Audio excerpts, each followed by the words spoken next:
ನಮಸ್ತೆ ಸ್ನೇಹಿತರೆ. ಸೊಂಡಿಲು ಗಣೇಶನ ಮೂರ್ತಿಯು ವಿಶೇಷವಾದ ಅರ್ಥ ಹಾಗೂ ಆಧ್ಯಾತ್ಮಿಕವಾಗಿ ಮಹತ್ವವನ್ನು ಹೊಂದಿದೆ. ಈ ಮೂರ್ತಿಯ ಎಡ ಮತ್ತು ಬಲಮುರಿ ಗಣೇಶನ ವಿಗ್ರಹವು ಅತ್ಯಂತ ಗಂಭೀರವಾದ ವಿಚಾರವನ್ನು ಪ್ರತಿಬಿಂಬಿಸುತ್ತದೆ. ಈ ರೀತಿಯ ವಿಗ್ರಹದ ಪೂಜೆಯಿಂದ ವಿಶೇಷ ಫಲ ಸಿಗುತ್ತದೆ ಎಂದು ಹೇಳಲಾಗುತ್ತದೆ. ಮೊದಲಿಗೆ ಎಡಮುರಿ ಗಣೇಶನ ವಿಗ್ರಹ. ಹೌದು, ಎಡಮುರಿ ಗಣೇಶನ ವಿಗ್ರಹ ಏನನ್ನು ಸೂಚಿಸುತ್ತದೆ ಎಂಬುದಾದರೆ, ಈ ರೀತಿಯ ವಿಗ್ರಹವನ್ನು ಹೆಚ್ಚು ಜನರು ಬಳಸುತ್ತಾರೆ. ಕಾರಣ, ಇದು ಚಂದ್ರನ ಒಂದು ಹೋಲಿಕೆಯ ಗುಣಗಳನ್ನು ಹೊಂದಿದ್ದು ಹಾಗೂ ಇದು ಸಮೃದ್ಧಿಯನ್ನು ತರುತ್ತದೆ ಎಂದು ಮತ್ತು ಮನೆಯನ್ನು ಶುದ್ಧೀಕರಿಸುತ್ತದೆ ಎಂದು ಹೇಳಲಾಗುತ್ತದೆ ಹಾಗೂ ವಾಸ್ತುದೋಷವನ್ನು ಸರಿಪಡಿಸುತ್ತದೆ ಎಂದು ಕೂಡ ನಂಬಲಾಗಿದೆ. ಎಡಭಾಗವು ಶಾಂತಿ, ತೃಪ್ತಿ ಹಾಗೂ ಧ್ಯಾನ ಮತ್ತು ಆತ್ಮ ಸಾಕ್ಷಾತ್ಕಾರವನ್ನು ಸೂಚಿಸುತ್ತದೆ. ಇದರಲ್ಲಿ ಗಣೇಶನ ಕೈಯಲ್ಲಿ ಅನೇಕ ಬಾರಿ ನೀವು ಮೋದಕ ಅಥವಾ ಪುಷ್ಪಗಳನ್ನು ಕಾಣಬಹುದು. ಇದು ಆನಂದ ಮತ್ತು ನಿಜವಾದ ತೃಪ್ತಿಯ ಸಂಕೇತವಾಗಿದೆ. ಗಣೇಶನ ಎಡಭಾಗವು ಇವುಗಳ ಮೂಲಕ ವೈರಾಗ್ಯ ಮತ್ತು ಆಧ್ಯಾತ್ಮಿಕ ಶ್ರದ್ಧೆಯನ್ನು ತೋರಿಸುತ್ತದೆ ಎಂದು ಕೂಡ ಹೇಳಲಾಗುತ್ತದೆ. ಈ ಭಾಗವು ನಮಗೆ ಜೀವನದಲ್ಲಿ ಆಂತರಿಕ ಶಾಂತಿಯನ್ನು ಉಳಿಸಿಕೊಳ್ಳುವ ಮಹತ್ವವನ್ನು ಬೋಧಿಸುತ್ತದೆ. ಈ ಗಣೇಶನ ವಿಗ್ರಹ. ಗಣೇಶನ ಎಡಭಾಗವು ಧ್ಯಾನ ಹಾಗೂ ಮನೋನಿಗ್ರಹಕ್ಕೆ ಸಂಬಂಧಿಸಿದಂತೆ ಕರೆಯಲಾಗುತ್ತದೆ. ಇದು ಜೀವನದಲ್ಲಿ ಆಂತರಿಕ ಪ್ರಗತಿಯನ್ನು ಸೂಚಿಸುತ್ತದೆ.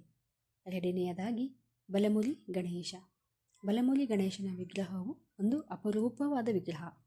ಹೌದು, ಈ ಮೂರ್ತಿಯನ್ನು ಶ್ರದ್ಧೆಯಿಂದ ಹಾಗೂ ಧಾರ್ಮಿಕವಾಗಿ ಪೂಜಿಸಲಾಗುತ್ತದೆ ಎಂದು ಕೂಡ ಹೇಳಲಾಗುತ್ತದೆ. ಮುಂಬೈನಲ್ಲಿ ಇರುವ ಪ್ರಸಿದ್ಧ ಸಿದ್ಧಿವಿನಾಯಕನ ವಿಗ್ರಹವು ಬಲಮುರಿ ಗಣೇಶನ ವಿಗ್ರಹವಾಗಿದೆ. ಬಲಭಾಗವು ಕ್ರಿಯಾಶೀಲತೆ, ಶಕ್ತಿ, ಸಾಮರ್ಥ್ಯವನ್ನು ಪ್ರತಿನಿಧಿಸುತ್ತದೆ. ಗಣೇಶನ ಬಲಭಾಗವು ಹೆಚ್ಚು ದೈನಂದಿನ ಜೀವನದಲ್ಲಿ ಚಟುವಟಿಕೆ ಮತ್ತು ಕಾರ್ಯಗಳನ್ನು ಮಾಡುವ ಶಕ್ತಿಯನ್ನು ಪ್ರತಿನಿಧಿಸುತ್ತದೆ. ಗಣೇಶನ ಈ ಭಾಗವನ್ನು ಜನರು ತಮ್ಮ ಬಾಹ್ಯ ಜಗತ್ತಿನಲ್ಲಿ ಯಶಸ್ಸು ಹಾಗೂ ವಿಕಾಸವನ್ನು ಸಾಧಿಸುವಂತೆ ಬಳಸುತ್ತಾರೆ. ಇದು ಮಾನಸಿಕ ಶಕ್ತಿ, ಬಾಹ್ಯ ಕ್ರಿಯೆ ಮತ್ತು ಜೀವನದಲ್ಲಿ ಪ್ರಗತಿ ಮತ್ತು ಉತ್ಸಾಹವನ್ನು ಸಂಕೇತಿಸುತ್ತದೆ ಎಂದು ಕೂಡ ಹೇಳಲಾಗುತ್ತದೆ. ನಂತರ ನೇರ ಸೊಂಡಿಲ ಗಣಪ. ಈ ನೇರ ಸೊಂಡಿಲ ಗಣಪ ಸಿಗುವುದು ಅಂತೂ ತುಂಬ ಕಡಿಮೆ. ಇದು ಅಪರೂಪವಾದ ಹಾಗೂ ಆಳವಾದ ಮಹತ್ವವನ್ನು ಹೊಂದಿದೆ. ಈ ವಿಗ್ರಹವು ಉಡುಗೊರೆಯಾಗಿ ಕೊಡುವುದು ತುಂಬಾ ಸೂಕ್ತ ಹಾಗೂ ಈ ವಿಗ್ರಹವು ಸಮನ್ವಯವನ್ನು ಸೂಚಿಸುತ್ತದೆ. ಸಮತೋಲನ ಜೀವನವನ್ನು ತೋರಿಸುತ್ತದೆ. ಆಧ್ಯಾತ್ಮಿಕ ಪ್ರಗತಿ ಮತ್ತು ಬಾಹ್ಯ ಕಾರ್ಯದ ನಡುವಿನ ಸಮತೋಲನವೇ ಜೀವನದಲ್ಲಿ ನಿಜವಾದ ಯಶಸ್ಸನ್ನು ಸಾಧಿಸಲು ಪ್ರಮುಖವಾಗಿದೆ ಹಾಗೂ ಈ ಮೂರ್ತಿಯ ಅರ್ಥವು ನಮಗೆ ಆಂತರಿಕ ಶಾಂತಿ ಮತ್ತು ಸಾಧನೆಯ ನಡುವಿನ ಸಮತೋಲನವನ್ನು ಹೇಳಿಕೊಡುತ್ತದೆ.